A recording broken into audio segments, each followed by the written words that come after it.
So something that I've had, I don't know, at least a dozen people ask me over the course of the last few months, and then I saw recently pop up on a thread on a popular video game forum was the question, where's the next tennis game? Why don't we get tennis games anymore? And there's a lot of good reasons, and I'm pretty sure, Brian, you know, or you have several of those reasons. Um, but I've been thinking about it quite a bit about tennis games recently, and I think the real answer for why tennis games seem to have faded into the distance is the fact that they're not really very fun to play. And the further along the technology gets, the more powerful the consoles get. I think the less fun they are to play. And I'll give a couple examples, right? Like, so the very first, major market video game was Pong, which was basically tennis. And, a lot of us have fond memories of tennis games in the past. I think, Wii Tennis, for example, when the Wii came out was, a hugely popular game. And over the years, there have been various series, Mario Tennis from Nintendo and Virtua Tennis from Sony and Top Spin, for example. Mm-hmm. But these days, I think that it would be very difficult to actually make a tennis game that would be fun for more than a couple of hours. And I'll give you a couple of examples, right? Like the last big-time tennis game, I believe, was Grand Slam tennis. And Grand Slam's claim to fame was that it had all four of the major events and the venues and things. But when you first play through a career, your first season, you play in all of the major events, and you're playing at a rookie level, and you blast through it. Even though you're playing the great players of the time, you just crush them. Yeah. Then you have games like Top Spin, where you start off on the bottom and you have to build up your skills to then be able to approach the top players. So from just a career aspect, several games have tried things and they haven't worked very well. Virtua Tennis is another great example where they have a very unique approach to a career where it's more focused on mini games. Yeah, it's kind of an arcade right fusion there with simulation. Well, Top Spin was more of a pure sim, and EA was kind of more of a hybrid also. Right, and so it's focused heavily on minigames, which are fun, but then you also do play real players in different types of services around the world, and you go on a tour. And they all have aspects of fun, but I think unlike really any other current generation simulation-y sports game, tennis is the most difficult to make fun because there's very little that you can do with tennis anymore that is distinct and unique, right? I mean, with golf, you can have very different types of courses. You can play the same course 10 times in a row and have very different experiences. But in tennis, it doesn't really matter that much who you are, even if you're a male or a female, right? I mean, you serve kind of the same way. Your forehand is your power shot, your backhand, you can do drops and lobs and stuff, but there's not like a dramatic difference with how you play, even among the various individuals or even, like I say, male or female. Yes, there are different surfaces, but is there really a significant difference to playing on clay versus grass versus hard court? Ultimately, Brian Weed, I think the reason we don't have tennis games these days is because, unlike other games where the advancement of technology opens up a lot more avenues, with tennis these days, I think it's really hard to make it fun for more than just a little short amount of time. Is that crazy?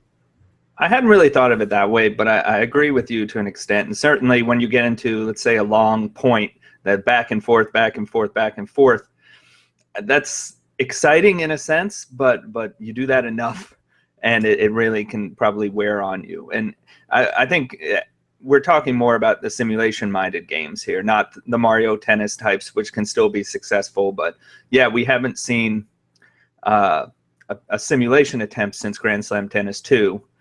And before that, it was the Virtua Tennis and the Top Spins that were really successful. And those games sold better overseas than they did in North America. And I also have to wonder, not only is it as a sport maybe hampered a bit as far as fun factor can go, if you're going to be a pure simulation, but in North America, at least in the US, there are no major male stars.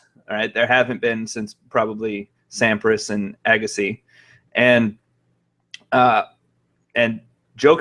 and Nadal are tailing off a bit. So I think there's a star problem there too. And when you get into that, you also get into rosters, which are a big issue as far as tennis goes, because number one, you have to license players individually. So just like boxing has had difficulty with this, just like golf is another example, where the company has to go out and license people individually. So it's costly. So the roster ends up being, 15 or 20 people. And so that's a cost issue. And then like you mentioned before, Grand Slam Tennis, first one to have all 4 majors, again, cost issues. You have to license those tournaments individually. So there's a lot of money that goes into making these games. And then on top of that, you don't have a digital revenue source. You don't have an Ultimate Team type mode, and I'm not sure how you could do an Ultimate Team type mode. And that's the only way they're going to make money long term on a game like this, on an investment like that, building it for a new system, licensing everybody individually, licensing all the tournaments. And then you're right, you get into fans.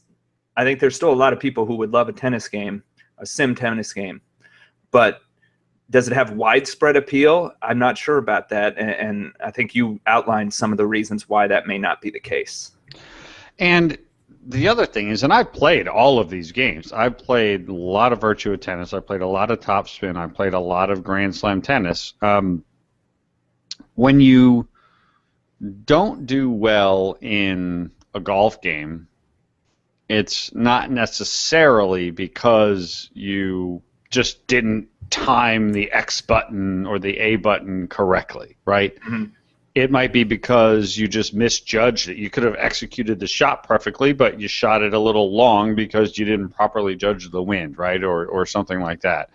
Or in basketball, if you're calling a play and you make a bad pass or you don't make a shot, sometimes it's not because you fundamentally screwed up the control. It's just those are the variables that are part of it. Or in baseball, when you're a pitcher, sometimes you make the right pitch and you still give up a hit or a home run. In tennis, it feels like the only way to not win a point is to make a mistake. Mm-hmm. And again, I've played a lot of these games. Like, it just seems like the more you play the game, it's just you get into a rhythm, then either, you just are finally, after 9 or 10 shots of making the guy go to the back corner, then you're able to time it just right and push it to the opposite corner or something like that. Or, even worse, you hit the button just a little too early and then you just make a terrible shot and that's it, which is more frustrating than it is skill. Yeah. And so, again, as I was thinking about it, I was thinking, like, of all of the sports games that I played a lot of tennis, but it's probably the one that I had the least amount of long-term fun playing, even though I enjoyed tennis. And I don't care that there's not a good American player. Like, we talked about before, I'm a fan of greatness. I think Roger Federer, Rafael Nadal, Djokovic, obviously Venus Williams, who is just crushing it right now, who's probably going to win all 4 majors this year. Like, I'm a fan of greatness, whether you're American or not. I would, on paper, enjoy playing a new tennis game if Federer, Nadal, and Djokovic were in there.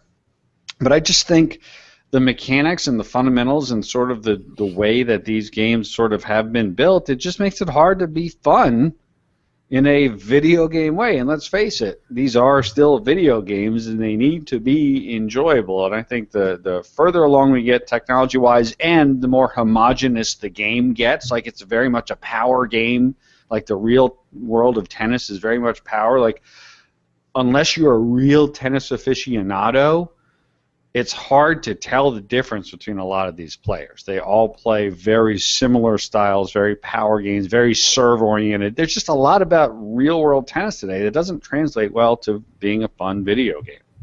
And I think a lot of what you described there as far as what makes the game not fun, that's just part of the sport, right? Making mistakes. Yes. And yeah, but you're right in that it doesn't translate necessarily. But I do think the roster is a big part of it. And I mentioned some reasons rosters earlier, but also the lack of a turnover, right? And this has plagued boxing to an extent. It's plagued UFC. It's plagued the golf games when they were released yearly, is that if you don't have, now this necessarily wouldn't be the case if a new tennis game showed up now because it's been 4 or 5 years.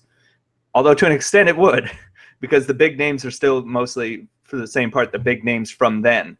Absolutely. And so as far as consumers go, they don't have as much justification to buy a game, at least yearly or bi-yearly. And if they're going to create a brand new franchise again and put that investment in, and they'll need to do some kind of digital revenue thing and all that, it's not going to be a one-off game. It has to be at the very least every other year.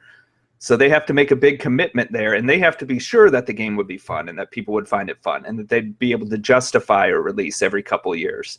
So there's a lot of difficulties there with the sport and with the business model that makes tennis a real an unlikely returnee, I guess, at this point. Although I wouldn't count it out forever, but I can see a more arcade slant or something like that, as opposed to the pure sim that we had maybe on the PS3 360 days. And that's exactly the challenge, right? Is that a pure simulation tennis game at this point in time in 2015, 2016 would appeal to a much smaller group of people, because tennis, while popular with its fans, it's not at the level of golf, and certainly not at the level of any of the major sports or international football or anything like that, right? Like, the United States women's national team, the championship game of the World Cup drew massive ratings. The finals for Wimbledon will be in a week or two, and even though Venus Williams will very likely be pursuing her third consecutive. Serena, right? No, Venus, right? Oh, no, Serena. You're right. Yeah, You're right. My bad. Even though Serena Williams will be challenging for her and will probably win her third consecutive Grand Slam, I would be shocked if the ratings are anywhere close, right? So, sure. So if you're going the simulation route for a tennis game, you really have a narrow appeal. But if you go the arcade route, with power-ups and, the ability to sort of store up different things and execute big smashes and stuff, those kind of things, then you're going to probably alienate that group of people who are looking for the sim game, but yet I'm not sure if that is wide enough. I'm not suggesting that I don't want there to be another attempt at tennis. Quite the opposite. I just think it's a real challenge to find the right kind of way to design a tennis game that would have an appeal and would be able to recoup the investment that it would take to make it on a next generation console, right? Because one thing that tennis games are known for, or were known for, was the great visuals, right? Like the courts and the crowds and the sound and stuff. I mean, even when the Vita first came out, Virtua Tennis blew me away with how great it looked and how great it sounded. But then you got to step it up another level, to the next gen console. So there's a lot of challenges in the tennis genre. Yes, obviously licensing the individual players and the tours and the locations is a big deal.